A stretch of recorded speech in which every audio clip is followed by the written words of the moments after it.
We have a tradition of going to buffets for my birthday dinner. As I got older, it became harder to get my small family together for a meal. My brother left for school and my parents both got pretty into their jobs. When the day came, I got lucky and my brother came back for a weekend. My parents were busy but promised we could go to dinner later with just them, and I accepted the offer. If I went out with them later, I could go with my brother now, so I got 2 birthday dinners. I picked out the place I wanted to eat. There was a Chinese buffet pretty close by that I loved. The food was great, and they had some aquariums with massive koi inside for people to watch while they ate. The place looked beautiful as well. The entire restaurant was covered in red and gold, making me wonder why it wasn't a more popular spot. The hostess silently directed us to an empty table. Besides the workers, we were the only ones inside. For how good the food was, I felt bad that this place wasn't packed. We got our drinks and went to load up our plates. The dinner was fairly normal for a while.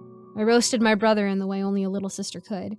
He pretended to be annoyed, but had fun hanging out, seeing that he's been away for so many months. We tried to stay quiet, though, so we wouldn't disrupt the server's slow night shift. I swore I needed to come by this restaurant more often after eating 2 plates of different meat dishes. The food had no reason being this good. Soon, I started to get full, leaving a few pieces of mushrooms and noodles on my plate. My brother had half a slice of cake on his. We sat and talked for a few more minutes, waiting for our stomach to settle before attempting to clean the last few bites.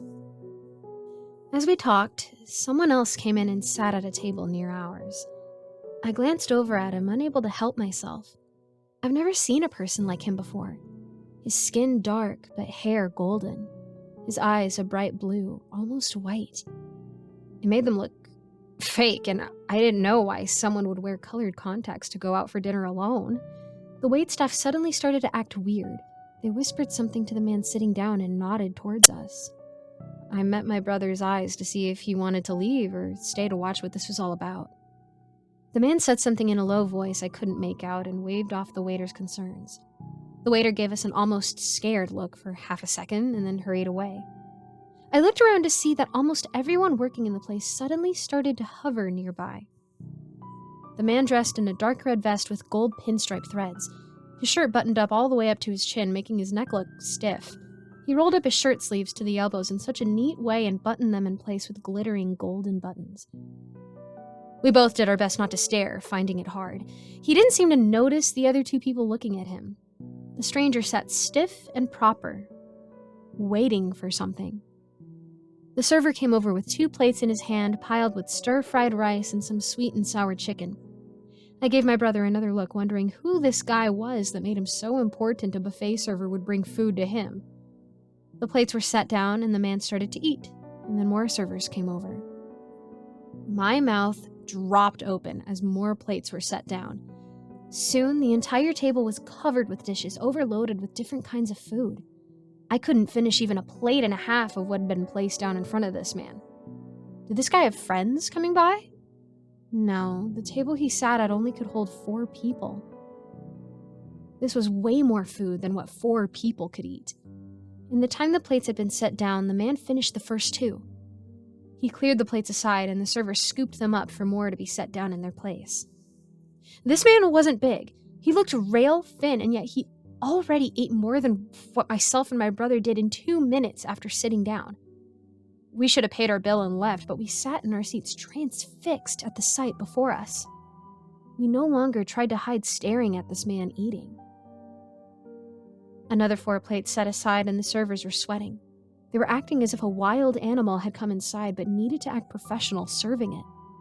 The music that played over some sort of hidden system cut out, letting us hear the sounds of his cutlery against his plates and faintly a dishwasher running somewhere in the kitchen. Oddly enough, the man wasn't making any disgusting chewing sounds. Well, until he got to the shrimp plate. The restaurant served whole shrimp with the head still attached. I've never tried eating them before. The man didn't take the heads off.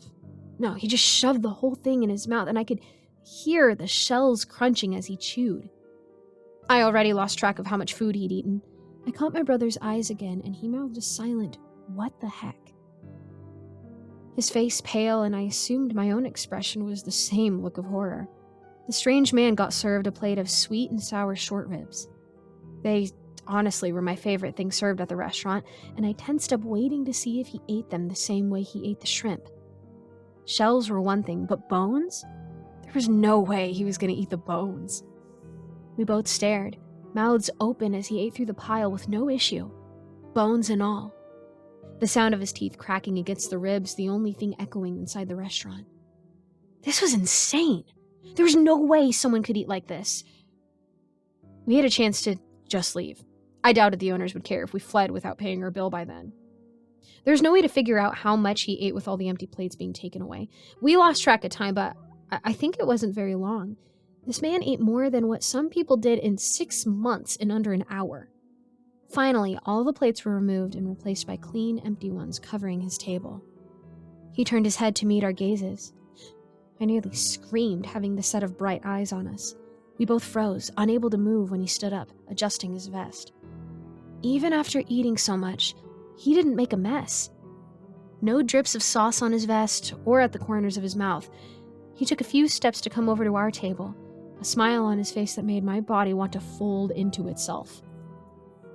He stopped and placed a hand on the back of my chair, trying to look as friendly as possible. I wanted to scream. I looked up at my brother, silently begging him to do something. His hand went to his butter knife, gripping it so tightly his knuckles turned white. If this man tried anything to his little sister, he might attack him. Thank God for older brothers. I'm so sorry you both needed to witness all of that. It must have been unnerving for you. But this restaurant had a wonderful dessert prepared for me tonight, and I needed to come in right away. The stranger spoke, his voice sweet and with a hint of a southern accent. You ate the bones. I choked out, unable to say anything else. Oh yes, I'm able to digest things like that. One should always clean their plates. It's an insult to the chefs and the food otherwise, he said, and his eyes fell on our plates. We still had a few things left over. I started to sweat, my chest getting tight, waiting for him to do something. My mind going crazy with thoughts of what the heck this man really was and what he would do to us for not finishing our meals.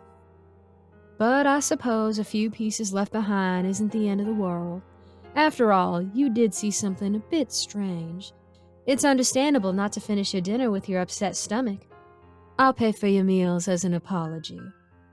I do know that my eating habits are a bit different from your own, he said, his friendly tone never wavering. I sighed, and my brother relaxed his grip on the knife. I wanted to leave and nearly did so when I saw his face twist into horror. He saw something before I did, and I heard a sound of muffled screaming. I tensed again, praying that if I didn't move, nothing would happen. The sound got closer, and out of the corner of my eyes, I saw the servers dragging a bound man through the empty dining room. He struggled harder when he got closer to the table of empty plates. His pleas for help hidden under the cloth stuffed in his mouth and wrapped around his head. Oh, there is my special dessert now. This one was found trying to climb into a window of a child in the dead of night. It seems that wasn't the first time he's done so, just the first time he was caught. My dinner threatened to come back up hearing those words. I let myself watch the servers place the struggling bound man on the table and on the plates. He broke a few as they forced him still. He kicked and thrashed, causing some of the broken shards to cut his clothing. The stranger didn't mind. He turned from our table to go back to his with a new meal. I only stayed long enough to watch the stranger's mouth literally unhinge from his jaw. I knew he wouldn't eat his dessert as neat and proper as he did with his dinner. I grabbed my brother by the wrist and dragged him out of that place, letting out a small scream when I heard the first sounds of the stranger biting down. We got into his car and got out of there, neither of us speaking.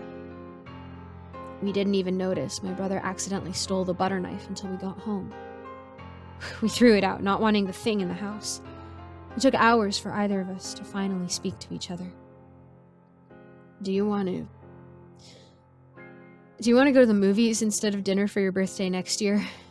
My brother asked in a shaking voice. I nodded, agreeing with him. It sucks that I could never eat at that restaurant again. I really liked their sweet and sour short ribs.